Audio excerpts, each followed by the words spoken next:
आज की हमारी कहानी फौजी की पत्नी की रुला देने वाली कहानी है। कविता एक गरीब परिवार की लड़की थी। गांव-गांव में 16-17 साल की उम्र होते शादी करने की जल्दी हो जाती है। कविता की शादी करवाने के लिए उसका परिवार जल्दी में था, क्योंकि उसकी 2 छोटी बहनें भी थी। उसके पास भी शादी करने के अलावा कोई चारा नहीं था। वह दिखने में साधारण थी और घर के हालात भी दहेज देकर शादी करने के लिए अनुकूल नहीं थे, इसलिए उसकी शादी जुड़ती नहीं थी। उसमें या गोत्र या कुंडली में कमी दिखाकर बहुत से रिश्ते मना कर देते थे। अंत में एक रिश्ता आया और उस लड़के ने उसे पसंद कर लिया। लड़का सेना में सिपाही था। बुजुर्ग लोगों ने शादी करने पर नाराजगी जताई और कहने लगे कि लड़का अपनी पत्नी को समय नहीं दे पाया और कल शहीद हो गया तो। पिता ने बेटी से पूछा। अपने पिता की परेशानी देखकर शादी के लिए हामी भर दी और शादी हो गई। कविता अपने ससुराल चली गई।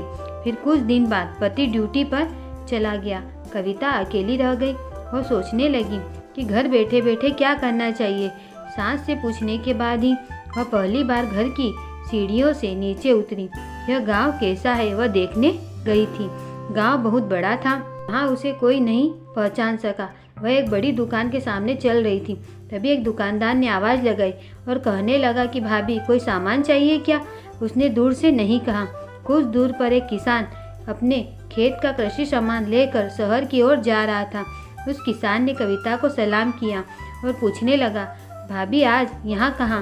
इस पर कविता ने उससे कहा, आपको क्या करना है, मैं कहाँ भी जाऊँ? फिर किसान ने कहा, भाभी अगर आपको किसी भी चीज़ की ज़रूरत हो तो बस हमें बताना। कविता आधा गांव घूम चुकी थी, लेकिन ऐसे किसी से कभी नहीं मिली जिसने उससे बात नहीं की।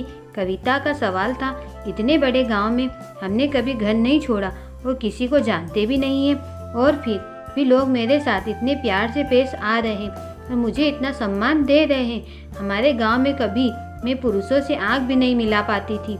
लोगों की ऐसी गंदी निगाहें देखकर मैंने उम्र में आने के बाद घर से बाहर निकलना बंद कर दिया था।